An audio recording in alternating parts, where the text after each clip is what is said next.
There we go. Okay, good enough. Well, we're glad you guys are here. Glad you guys are here, and today is to be a time of learning and understanding. And then this affects all of us. Of course, our schools are a big part of our community. I've said many times that the church revolves around, at least, the community revolves around its school here in Waxahachie. Known that since I've been here.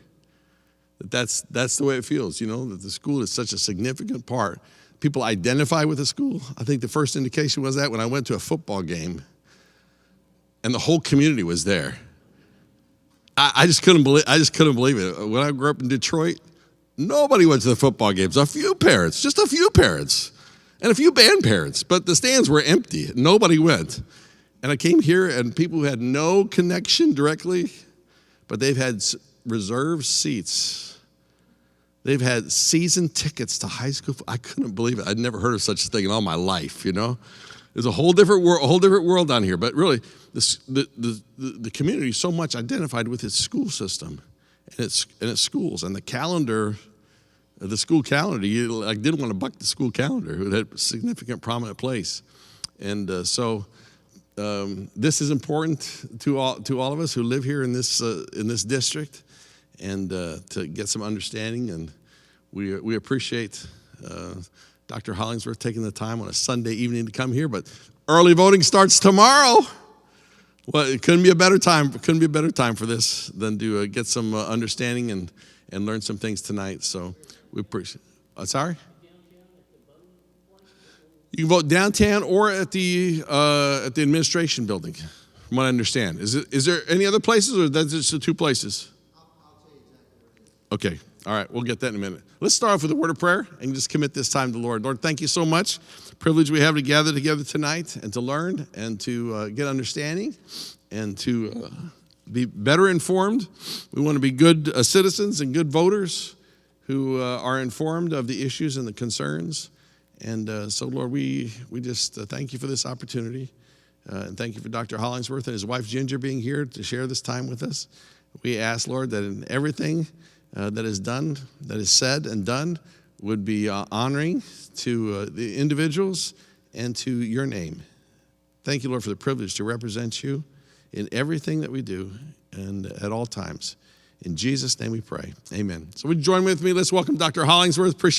Been here a couple of years, and we appreciate him so very much and his leadership in this community. Thank you. Thank you so much. So grateful to Pastor Bruce and to Waxahachie Bible Church. Thank you all so much for giving me the opportunity to come here today. Anytime I'm able to get more than 2 or 3 folks gathered together, I'm grateful. It is really good, and so thank y'all so much. This is probably on the order. We haven't figured it up exactly. Well, I'm somewhere around 40 to 50 times I've given this same presentation. So Ginger, sometimes she'll wake me from my sleep, and I'm talking about these statistics in my sleep because I've grown so accustomed to giving these presentations, but. This is well-timed because, as Pastor Bruce says, we will have early voting beginning tomorrow, and I will just pull up here because I had a text message about that earlier today, and I want to be sure I'm telling you accurate information. And so the only sites for early voting, which will be over the next this week, Monday through Friday, 7 to 7. I'm sorry. That's not accurate on the times on Saturday. Monday through Friday, then on Saturday, and then again on Monday and Tuesday the following week. And then Wednesday through Friday, we do not have voting next week. And then Saturday the 6th is Election Day. But your early voting sites are at the Administration Building, at 411 North Gibson Street, and at the Elections Office. Okay, so those are the 2 places you can go for early voting. All right, our vision in Waxahachie ISD is to be a district where innovation thrives and growth is limitless. And that seems like words on a screen to you. I promise you that we spent a lot of time and energy listening to our community to land on our vision, and I'll show you our core values on our next page. But that was a really big deal. When I got here, and when you're new to a school district, one of the first things that everybody wants to ask is they want to know what's your vision for the school district. And I told them, you don't need a guy to move here from Bandera, Texas to tell you his vision for Waxahachie. We needed to determine that together. And so I was fortunate, and I have been fortunate, to have board members like Mrs. Starnader, like Mr. Schoolfield, and their 5 colleagues who supported us in going through a process of listening. So we listened for several months after I arrived here. We received over 2,500 extensive surveys, and we conducted 60 hour-long interviews with community members.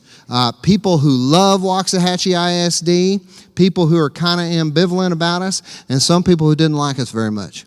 And through all of those interviews and through all of those voices in that survey, we began to hear some themes that emerge. And one of the things that emerged is our vision. And when we talk about growth being limitless, we're not talking about subdivisions. We'll talk plenty about subdivisions here in a minute, but when we talk about growth being limitless, we're talking about the fact that we have a belief that every one of our almost 11,000 students who walk through our doors is gifted by God. And it is our responsibility to partner with families and with our community to help each and every young person discover his or her God-given gifts and talents. And that's what that vision is all about. These are our core values that we articulated, and I didn't say we came up with them. We articulated these. These values were already there, and they're really, really important in Waxahachie. And I'll tell you that one of the key values right here is choices. I'm going to focus in on 2 of them. Choice is a really big deal in our community. Our parents, our teachers, our students value choices and how it is that they learn, and we have several of them. And then community is a really big deal. We value relationships that broaden learning experiences and enrich our community. And I want to focus in on those 2 core values for just a second. Many of you are familiar with Marvin Elementary School. Marvin is one of our oldest elementary schools. This year, one way that we're living out those 2 core values, we partnered with Baylor Scott and White Waxahachie. They've been an incredible partner with us. And we partnered with them to transform Marvin into the Marvin Biomedical Academy. Now, I want to tell you, the kids at Marvin are learning all the same curriculum that any other student in our district is, but at Marvin, we look for opportunities to infuse biomedicine into their learning. For example, all of our 4th grade students learn Texas history. But when we're learning about the Battle of San Jacinto at Marvin, they might ask, what were some of the major medical innovations taking place in the 1830s in Texas? That'd be one way that they look to infuse biomedicine into their learning. And so by doing that, where we had capacity, that building has long been underutilized. And where we had capacity, we were able to fill that school up. We added 160 students to the population at Marvin, and we're able to fill it up by tapping into those 2 core values of choice and community. Isn't that cool? So we're really, really proud of how we're living out those core values. So my wife Ginger and I, we came here. I came to be the superintendent in August of 2021. So I'm going on 2 years as the superintendent. Now I need you to know this is my 30th year in education. So I've been doing this for a while, okay? But in my 2nd year, since I've been here in 20 months' time, we have grown by almost 1,000 kids. Since I arrived, we've grown by 1,000 kids. All my research on Waxahachie has said that we were a district in the high 9,000s, about 9,800 kids. As of last Friday, we have 10,876 kids, all right? Just under 11,000. We will, and I'll show you here in a minute, we're projected to grow a whole lot more than that. but we've grown by 1,000 kids since I got here. This is a look at the growth in our district, and we talk a lot about high school. I want you to focus on elementary for just a minute. If you look right up here, if you look in that left-hand column, you'll see our current capacities. Those are the current capacities of our buildings. Now, I want you to come over just 4 years from now.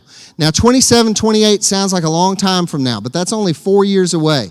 In 4 years, just at elementary, we will need 6,767 seats. If we do nothing, we will be short 1,300 seats just at elementary in 4 years' time. If you track that out to the 32-33 school year, you'll see that we will need 8,677 seats just at elementary, which means if we do absolutely nothing, we will be short 3,200 seats at elementary alone. But of course, we're not just talking about elementary. You can see that those same trends track at junior high and high school. If you add up these numbers over here in this far right-hand column, what you'll find is they will exceed 17,000. By 32-33, we are projected to have more than 17,000 students in Waxahachie ISD. I'm a big college football fan. This time of year in college football, they do the way too early college football rankings, right? We asked our demographer to run us a way too early projection for the 2040s. Now, 2040 sounds forever away until you realize that those babies are in the bassinets now. The class of 39, 40, 41, they are here now. We asked them to run those projections. By the early 40s, we are projected to have more than 26,000 students in Waxahachie ISD. We are going to grow for a very, very long time. All right. One thing that was very clear in the feedback that we got from our community said very clearly, John, if I move down, am I going to get out of the screen? I have such a hard, am I good? Okay, he told me not to move around too much. I have a hard time staying still. One of the things that's very clear from our community is they said, don't bring us a bond for the next 3 years of growth. Bring us a long-term plan. We want to know the plan because people time. And so we have put together a group of 70 members of our community, started meeting last February, and we put together a 17,000 plus student plan. And the reason is what I just showed you on that previous chart. We're projected to have over 17,000 kids in about 10 years. But we do not call it a 10-year plan. We call it a 17,000 plus student plan. That is an effort to continue to build trust with our community. Because the truth is, Pastor Bruce, we may hit 17,000 kids in 8 years. We may hit 17,000 kids in 12 years. But in about 10 years, we're going to hit 17,000 students. Now, this is the 17,000 student plan on one sheet that Jenny Bridges made for us, okay? I want to point out a couple of things about this. There's a phase 1 and there is a phase 2, which something really important for you to understand. Nothing in phase 2 is being addressed in the spring 2023 bond, which means only the things that are in phase 1 are being addressed in this bond, which means in about 4 years, I will ask Pastor Bruce if I can come back to talk to you about the next bond. Here's what I want y'all to understand. In a district that is as big as ours is, and you're going to see how large we are geographically, and a district that is growing as ours is, we are going to have a bond every 4 or 5 years. If you don't believe me, I will put you in contact with our friends in Mansfield. I will put you in contact with our friends in Plano or Frisco. and they will tell you a very similar story about growth. In Mansfield began to grow a lot in the late 80s. They grew all through the 90s, all through the 2000s, and they finally began to taper off on their growth in the teens. You may remember that. If you've been here for a long time, you drive to Fort Worth, and you say, good grief, look what popped up since the last time we drove to Fort Worth. And that was 2 months ago. They can tell you a very similar story. All right, this is a potential construction timeline. All right, and it has an asterisk next to it. Ginger, would you see if you can find me a water? I would be grateful. Thank you. This is a potential construction timeline. So it has an asterisk to it because construction timelines can change. And I want to just say that from the get-go. But if everything went the way that we would hope it would go, then we would hope by August of 24 to open Neighborhood Elementary number 10. I am very grateful. Thank you, sir, very much. Neighborhood Elementary number 10 is located out at Saddlebrook. If any of you know where Saddlebrook is, that's on the way out toward Ennis, going southeast on 287. All right. It is by August of 24 that we would hope to open a new Wildman STEAM Academy. You know where the Wildman building is. Beautiful. That's our pre-1970 Waxahachie High School. It's a beautiful historic building. It's where we have the Wildman STEAM Elementary right now. That is a very popular elementary school. We have 415 students there now with a long waiting list of families who would love to have their child go there. All right? We will double their capacity and build a new Wildman STEAM Academy on land that we own just west of Waxahachie High School. If you're standing on the career and technical education porch of Waxahachie High School on the west side, you're facing west, you're looking at a parking lot, you're looking at Business 287, and just across there, the district owns 60 acres. It is there that we would build a new Wildman STEAM Academy and double their capacity to 800. And we believe we'll fill it up by choice. Once we clear out the Wildman building, we will permanently move Global High School back to the Wildman building. Global High School is what we call an early college high school. I believe very much in the early college high school model. I've opened 2 early college high schools. One when I was the associate superintendent in Burleson, and one when I was on staff at Grapevine Colleyville. It is intended to be a smaller high school model because of what you're asking kids to do. These are 14 and 15-year-old people. I have one of those animals at my house, a 15-year-old son, okay? And when 15-year-olds are taking mostly college coursework, they need a lot of support.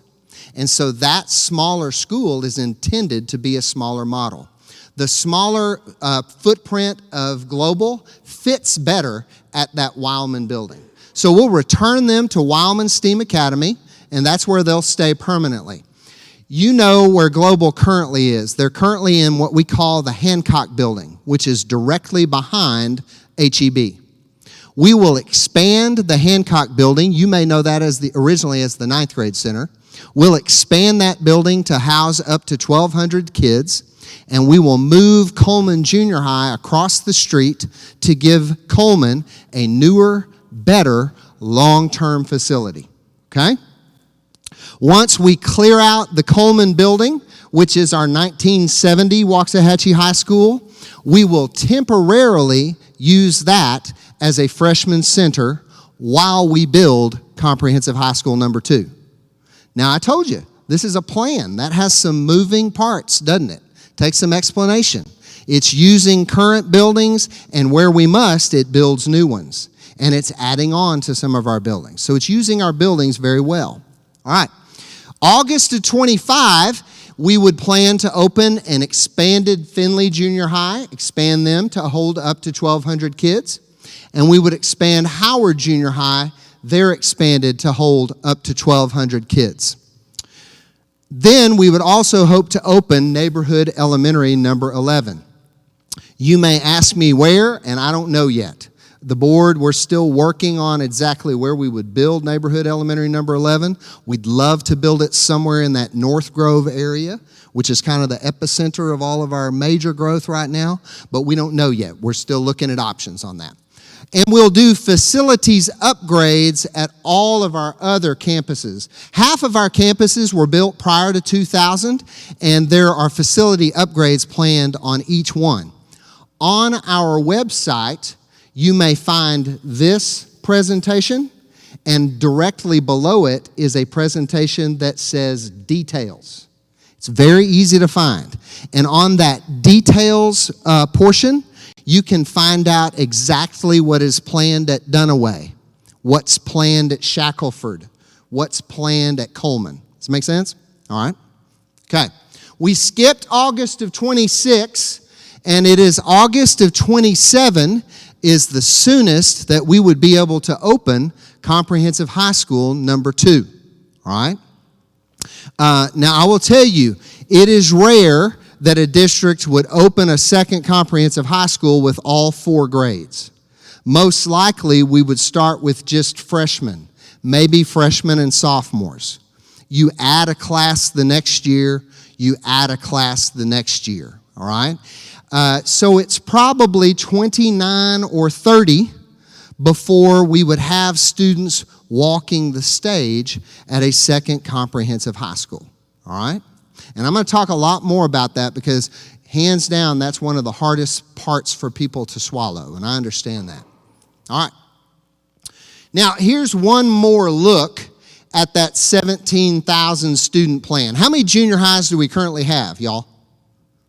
We have 3 junior highs.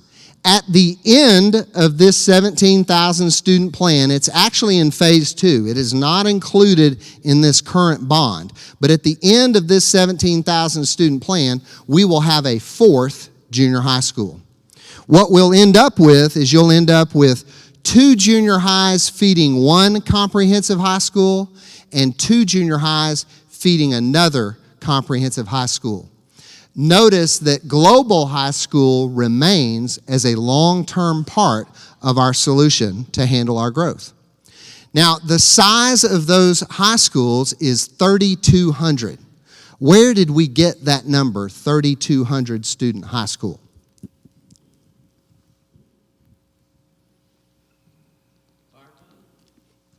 Sir? No, sir, that's a good guess. Any other guesses? That's a good guess too, but it's not correct. Where we got that number is that's what we have. We have a 3,200 student high school out on 287, which flies in the face of what you may have heard when you're getting your 2% at Brahms. And I have heard it, and it goes kind of like this. I've had several people say this to me over the course of the last almost 2 years. They'll say something like, the day they opened that new high school out there, it was too small. Have you heard anybody say that? The day they opened it, it was too small. Okay? That is wrong on 2 accounts. Okay? Number 1, the day we opened Waxahachie High School in 2017, we had between 2,200 and 2,300 high school students there, 9th through 12th, with room for about 1,000 more. So that's incorrect. The second thing that's incorrect about that statement is there ain't nothing small about that building. And if you want to meet me there in the morning, we'll walk it together. And you will quickly see that that is not a small building. Friends, a 3,200 student high school by any measure is a large high school. I was the principal at Grapevine for several years, Grapevine High School. It was a big high school. We had 2,200 kids. A 3,200 student high school is a big high school, all right? What I think people mean when they say that, I think they mean, man, that building filled up faster than we thought it was going to. That's what I think is the heart behind when people say that that building is too small, because it is not too small, all right? Now, so we have a 3,200 student high school. Our plan will be to build another 3,200 student high school. Not one that is exactly the same, but one that is on par with WHS, okay?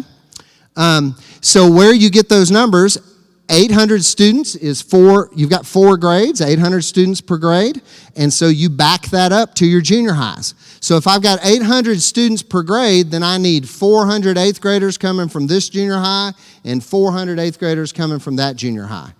So 400 students per grade level at a junior high, I've got 6th, 7th, and 8th grade, so the maximum size for your junior highs is 1,200 students. Does that make sense? You see the math and where that came from? All right. Now, one last thing I want to point out on this is we want to plan from the beginning to have pure feeder patterns. Who cares about pure feeder patterns? Pure feeder patterns from junior highs going to high schools. Who cares about that? Kids care about it, but there's a group that cares more. Parents care about it, but there's a group that cares more. Coaches care. Band directors, choir directors, theater directors. Rich Armstrong wants to know which 2 junior highs will feed his band program, because he will work with those junior high band directors. He will pour into those junior high band directors. Multi-high school districts prepare for and create healthy, strong feeder patterns. And we want to plan for that from the get-go. All right. Of the plan that I've shared with you so far, is it more controversial to open a new elementary school or a new high school? Opening new elementary schools in Waxahachie, y'all, is easy. We build the school. We buy some carpet with some hints of green in it. We get some green kind of furniture. We put some dream catchers and teepees on the windows. We use some derivation of Indian as the mascot. We open the doors and everybody's happy, okay? A second comprehensive high school is a very different proposition, okay? And when I talk about a comprehensive high school, we have more than one high school, but we only have one comprehensive high school. And when I say a comprehensive high school, one that does all the UIL activities, band competition, theater, theater, one-act play, we're going to state again. We found out last night. We just won regionals in UIL academics. We're going to state in regional or in academics. So it's a school that does all those same things. And yes, they have a different set of colors. And yes, they'll have a different mascot. And that is very difficult for us to wrap our brains around, okay? I am a Boyd Yellow Jacket. I'm from Boyd, Texas, out near Decatur. I'm a Wise County guy. I know what Friday nights are like in a small town. I know exactly what it looks like. Now, I was in the very unathletic, but I could play that trombone, okay? So I get all the feels, and I understand that. Some people have said it's so controversial we should avoid it at all costs. Some people have said we should just do the Allen model. Anybody know what the Allen model is? What's Allen's model? Allen High School. One big old, a mega high school. Allen has a 9th grade center and a 10 through 12 campus on the same plot of land. They have almost 6,000 kids in that high school, okay? But they're all the Eagles. They never had to make that change. Some people have said, let's do South Lake Carroll model. South Lake Carroll, they're all the Dragons. They've got a 9-10 campus and an 11-12 campus. Some people say we should do that. On this next slide, I'm going to show you why that may not work particularly well for Waxahachie. These are to scale. There's Allen ISD in the gold. Allen ISD, friends, is 29.3 square miles. Have you seen all the farmland up around Allen lately? No, it's a trick question. There is no farmland in Allen. It's all rooftops and businesses. They are almost built out, okay? Similarly, South Lake Carroll, the one high school model in South Lake Carroll, they have 20 square miles. I worked there for 7 years as an administrator in South Lake. You can drive from one end of the district to the other in about 10 minutes. They are 20 square miles. Our friends in Prosper, they know our situation a little better. Prosper's up north of Frisco. They have 58 square miles. They have 2 comprehensive high schools. They will open their 3rd large comprehensive high school this fall. Y'all, Waxahachie ISD has 191.6 square miles. We are going to grow for a very, very long time. You told me you grew up in Waxahachie. I'm going to ask y'all, where's Dunaway on that green map? I asked people, where's Dunaway at? Any guesses? North End? Yeah, well, most people guess, and most people that, as I've been doing this, they'll say, oh, it's way down south. Dunaway's way down south. Dunaway, y'all, is about just north of that white Waxahachie right there, where it says Waxahachie. We do not have a building in the southern half of our district. Okay? Friends, you can draw a 20 to 30 mile ring around the city centers of Dallas and Fort Worth, and you can actually peer into the future for other districts and looking at other districts that are similarly situated. Which direction did the Metroplex grow for a very, very long time? North. Well, the Metroplex is dang near to Oklahoma, and they can't go much further, and now they're going, hey, let's go that way, and they're coming south, all right? A really good comparison, believe it or not, if you want to look at a comparison district, is Louisville ISD. I say that, people say, what? Big old suburban Louisville? They're nothing like us. Oh, but they were. About 50 or 60 years ago, Louisville ISD was a one-horse community, a single high school district.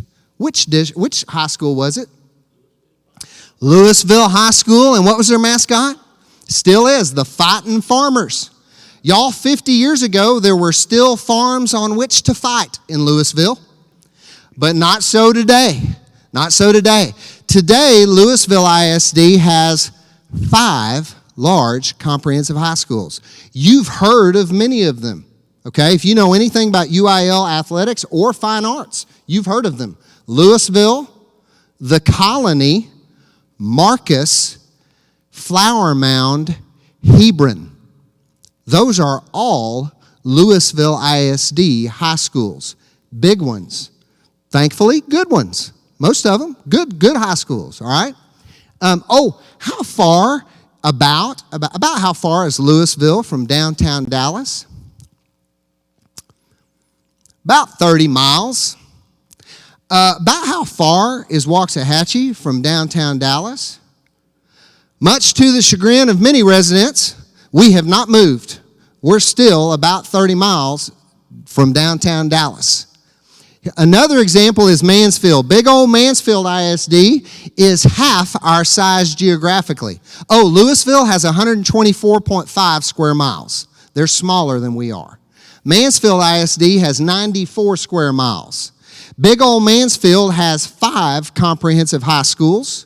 Mansfield has an early college high school like Global, and they have the Ben Barber Career and Technical Center. 7 buildings dedicated to teaching high school kids in Mansfield ISD. Oh, and they're less than half our size geographically.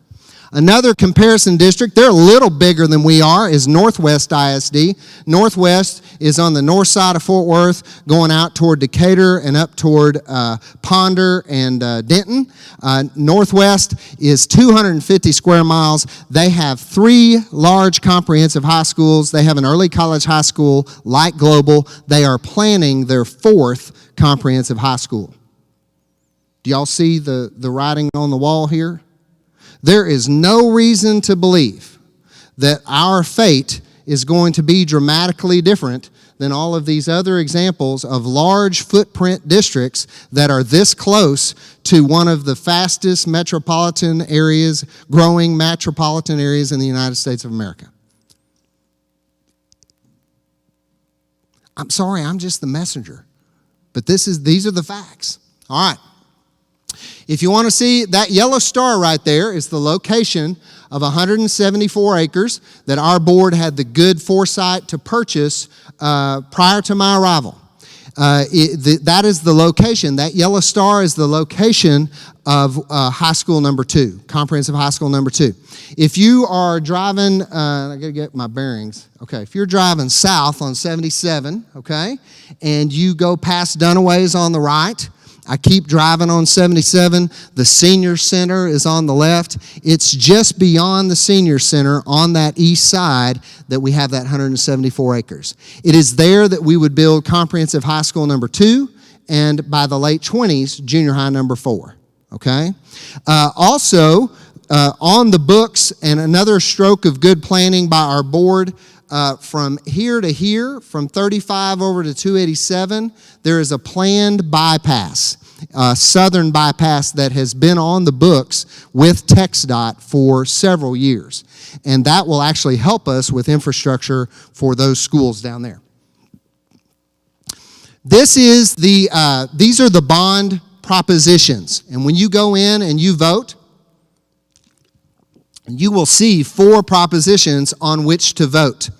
And if you look at this, you can see the plan that I laid out for you. Proposition A, you can see the neighborhood elementaries, 10 and 11, a new Wildman STEAM Academy that I talked about.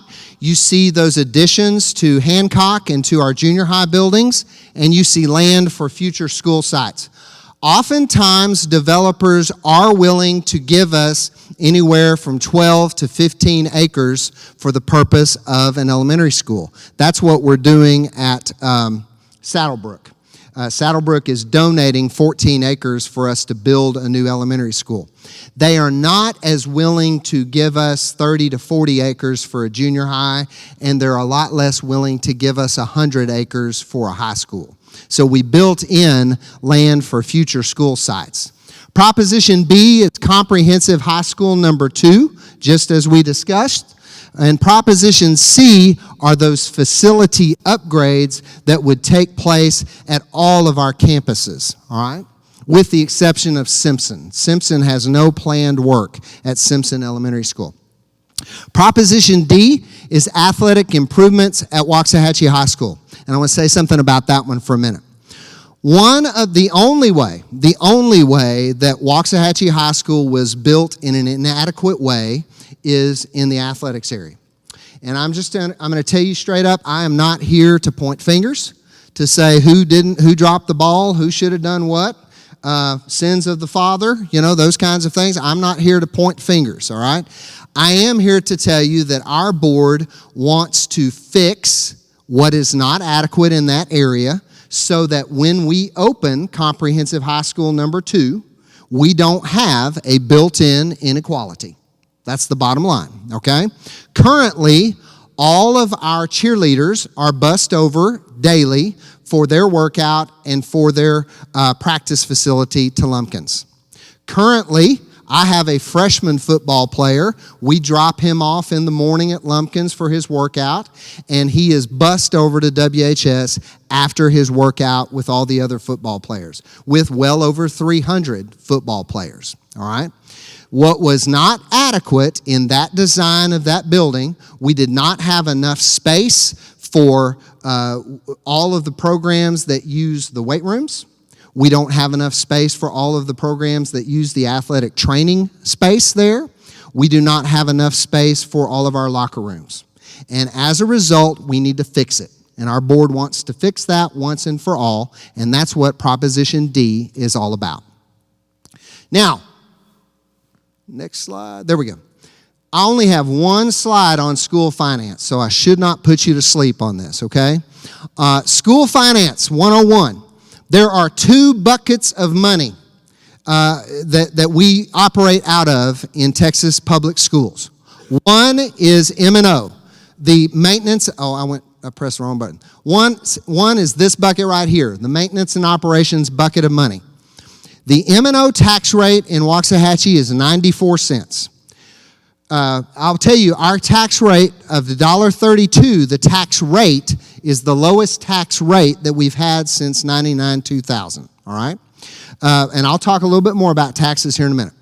But the M&O tax rate pays for just about everything we do on a daily basis. It pays for teachers, principals, bus drivers. It pays for fuel for our buses. It keeps the lights on. It pays for HVAC, school supplies. Just about everything we do is paid for out of M&O. The interest and sinking tax rate currently in Waxahachie is 38 cents, all right? The highest that a tax rate can be on the interest and sinking side is 50 cents, all right? Ours is at 38 cents. Many fast growth districts in Texas are already at 50 cents, all right? We're at 38 cents, and this bucket of money is only for the purpose of paying for debt on bonds, on buildings, which is another point I want to make. Sometimes people ask questions like that the fact that the district is asking for a bond is somehow they've been mismanaging the money. Here's what I want you to know. My entire life, I'm 52 years old, my entire life, this is the way that school districts pay for buildings in Texas, all right? I've had some people say, hey, y'all need to tighten your belts. Save money down there and build those buildings that you need out of your savings, all right? Now, I don't know how many of y'all do that for your house. Not many of you. There may be a few, but there are not many of you that do that on your house. I've had a mortgage our entire married life. Most people do that, all right? What I want you to understand, when we have a good year and we've saved our money, and we do really well some years, we'll save between $1.5 million and $2 million, okay, in a good year. When we do that, we replace roofs. We replace HVAC systems, because it's Texas, right? And they go out a lot, all right? In a good year, we'll save $2 million. One elementary school, friends, costs $40 million. Simpson Elementary, 4 years ago, cost $23 million to build. To build that same building today is a $40 million proposition. That is a lot of bake sales to make up for that kind of a cost for one elementary school, all right? Okay. This may not apply to anybody in here, but if you know anyone who's over 65, please share with them that if they have a current homestead exemption, your taxes are frozen. Not the rate. The rate is not frozen. Your tax bill is frozen. Okay? It's frozen, or it can go down 100%. If you don't, you're shaking your head, then you don't have your homestead exemption in place. Okay? I tax off last year. Y'all with school taxes is the only ones that continue to rise. That's not accurate, sir. No, sir. And you call me tomorrow, and I promise you. Yeah, okay. That's good. All right. This is the estimated impact of the 4 propositions. We estimate that it would cause our interest and sinking tax rate to rise from 38 cents to 41 cents. For the average home, that would mean $5.61 per month, or $67 per year for that particular 3-cent increase on the INS side. So with that, I will open it up for questions.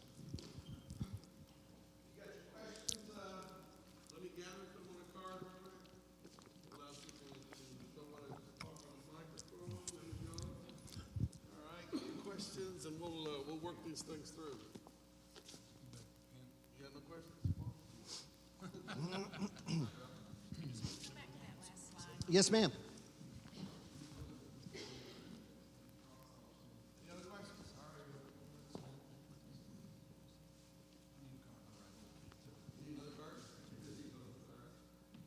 Oh, I want to, there is one other point I wanted to make on this slide.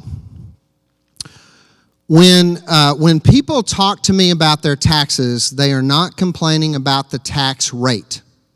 They are complaining about their overall bill.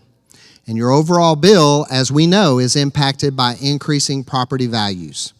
And people will stop me when I'm getting my milk, and they will say, what are y'all doing with all that money? Because we know you're taking in more locally, okay? And we are. And so what people do not realize, that by formula in Texas, when we take in more local revenue, the state decreases to us their aid at a commensurate rate. Let me say that again. We have taken in more local property taxes due to increased values. And when we do, the state reduces their aid to the district at a commensurate rate. We are not awash in cash as a result. What that means is that the legislature has shifted the burden of paying for public schools from the legislature to the local taxpayer. And make no mistake, that is absolutely what has happened. 20 years ago in Texas, the state legislature picked up about 60% of the cost of education in Texas, and the local taxpayer, through property taxes, picked up about 40% of the cost. In the last 20 years, statewide, that has shifted. Now, local taxpayers are picking up about 60%, and the state is picking up about 40% of what is a Texas state constitutionally required function of the legislature. They are not putting that, however, on the T-shirts and on the bumper stickers. You need to know that. Yes, sir.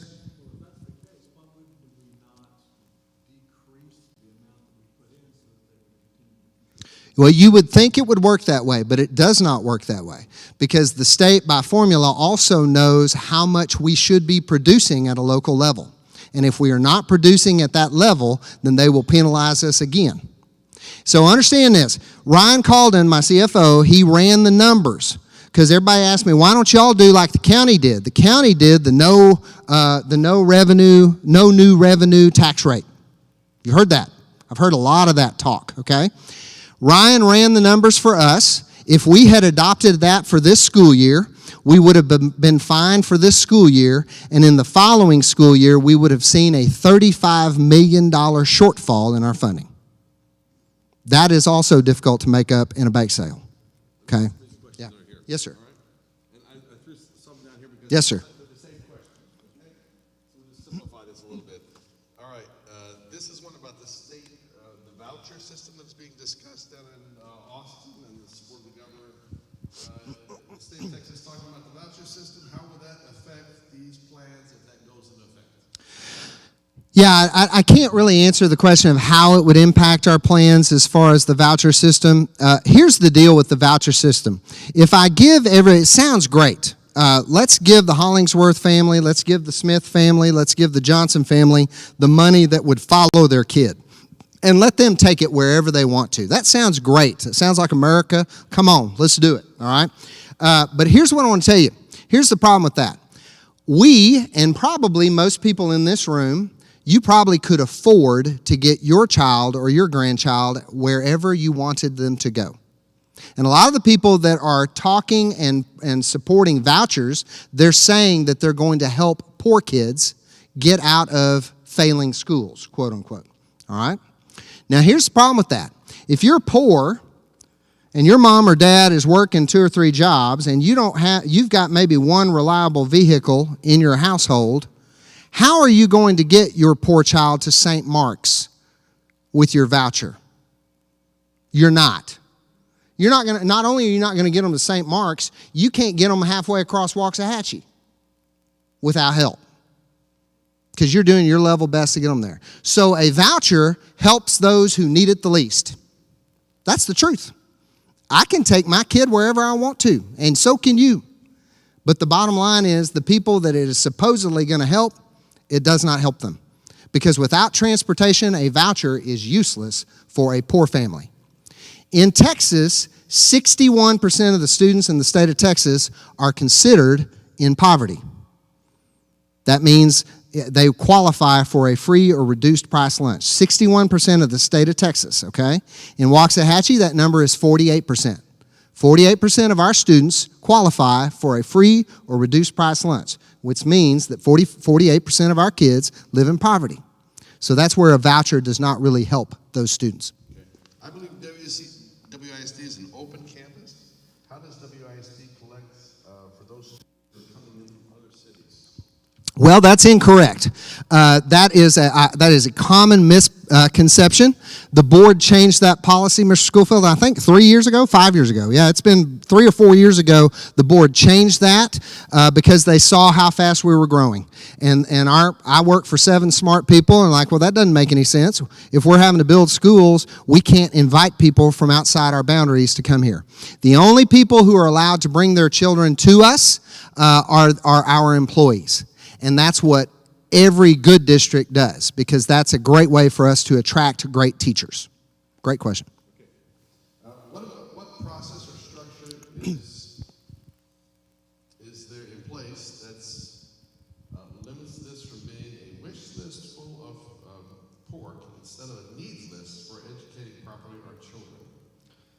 Well, I don't know. If you look here, we're talking about schools and schools and schools. And we're talking about upgrades to current schools, and the bottom line is that is not filled with pork. I've seen that I read the same Facebooks y'all do, and I've seen that on Facebook as well.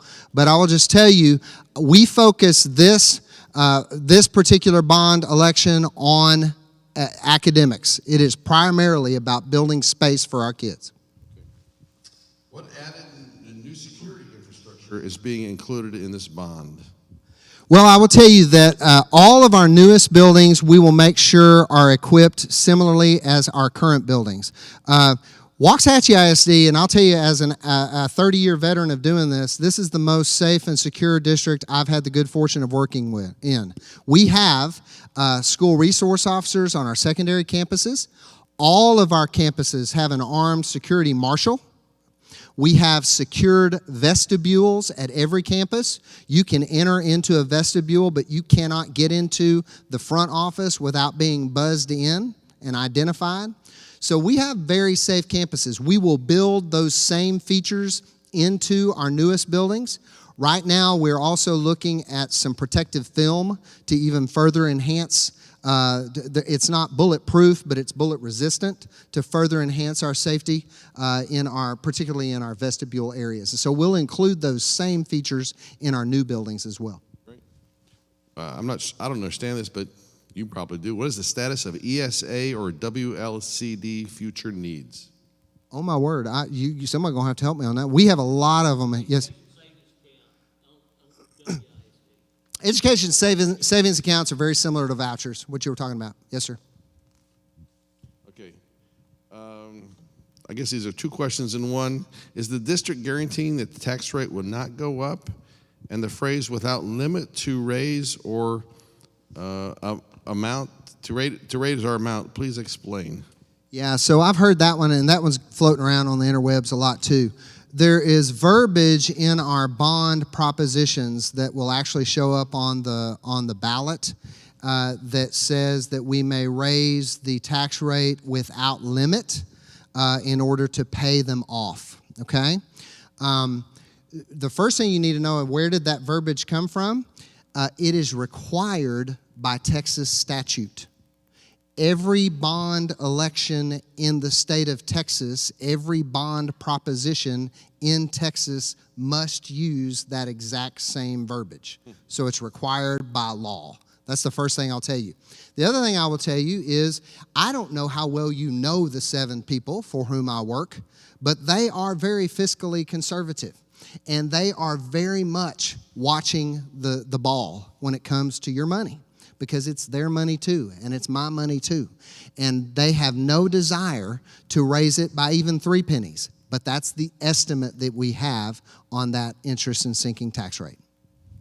Okay. One last question, and we were hoping to get out of here by 8 o'clock, so we're right on time. And as long as Dr. Hollingsworth is willing to stay here and answer your questions personally, we'll let him do that as well. And I think this is public information. What is your salary? That's the question. Wow. Well, my salary is online. You can, if you'll shoot me an email, I can send my salary to you. I will tell you, if you compare my salary to my peers of similarly sized districts in the state of Texas, I'm in the bottom quartile of comparing me to other superintendents of our same size district. All right. Would you tell Dr. Hollingsworth thank you for coming and being here. Appreciate it so much. Thank you. We've learned a lot. Thank We've you learned so a lot. much. And whatever you do, make sure you go out and vote. Right? That's right. Let your voice be heard. Let your voice be heard at the election center or at the administration building starting tomorrow morning at 8 o'clock. Is that right? 7 o'clock? 8 o'clock? It starts at 8 o'clock for early voting. 8 to 5 all this week for early voting. Come vote early. And I will tell you, I'll stick around. And if you have any questions, my email address is very easy to find. You know where I work. It's J Hollingsworth, the initial J Hollingsworth at WISD.org. Any questions that you didn't want to ask in front of the group, don't hesitate to reach out to me. Thank you for being here. Thanks for being interested. And thanks for your participation.